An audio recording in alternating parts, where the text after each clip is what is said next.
Mungkin buat teman-teman ada yang aneh atau ada yang lain. Kali ini saya memposting sebuah pikiran politik saya dilatar belakangi oleh sebuah mobil kuno, mobil klasik. Beberapa hari yang lalu saya menerima WA dari seorang kawan kolektor mobil-mobil klasik di Semarang, Mr. D. Saya tidak ingin menyebut nama lengkapnya. Di rumahnya atau di garasinya banyak sekali mobil-mobil klasik untuk kelas para sultan.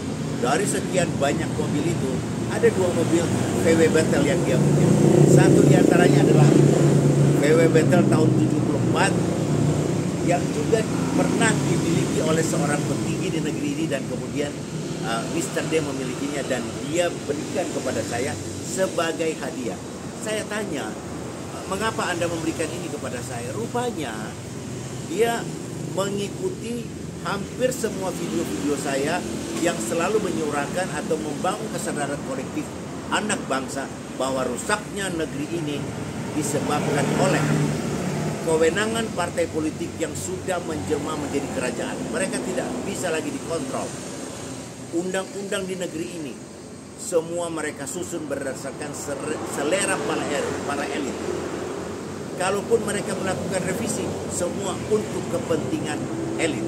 Dan elit itu hanya keluarga tertentu yang mengambil keuntungan dari reformasi ini.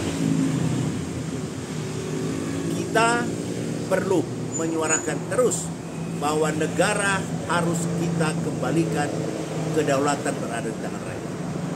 Tidak boleh lagi kedaulatan dipegang oleh partai politik.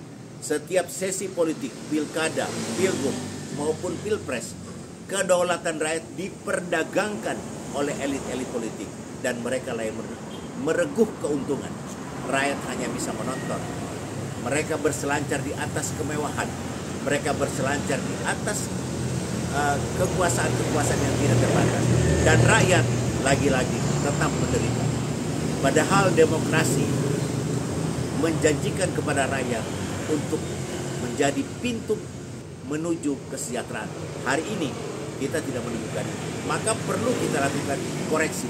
Jadi kalau ada yang mengatakan negara ini harus kita segera lahirkan undang-undang perampasan aset para koruptor, yang jauh lebih penting adalah kedaulatan rakyat harus dikembalikan kepada rakyat.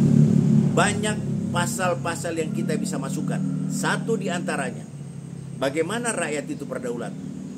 Undang-undang politik harus memasukkan sebuah pasal bahwa rakyat bisa merecall pejabat-pejabat publik yang menyimpang dan tidak amanah. Di beberapa negara-negara yang telah menerapkan sistem demokrasi, ada yang namanya recall election. Pejabat yang menyimpang bisa diberhentikan oleh rakyat. Yang tidak bisa diberhentikan oleh hanyalah presiden, karena ada mekanisme yang mengatur itu. Dan ini yang harus kita suarakan terus. Mr. D dan Semarang sepakat dengan pikiran saya. Dan sebagai bentuk dukungannya kepada saya, dia mengapresiasikan dan dia mengirim mobil ini kepada saya sebagai bentuk dukungannya kepada saya. Semoga apa yang kita suarakan menjadi agenda rakyat kita agar negara ini menjadi lebih baik. Dan kita lepaskan dari cengkraman partai politik yang telah menjelma menjadi kerajaan milik orang Jakarta. Salam.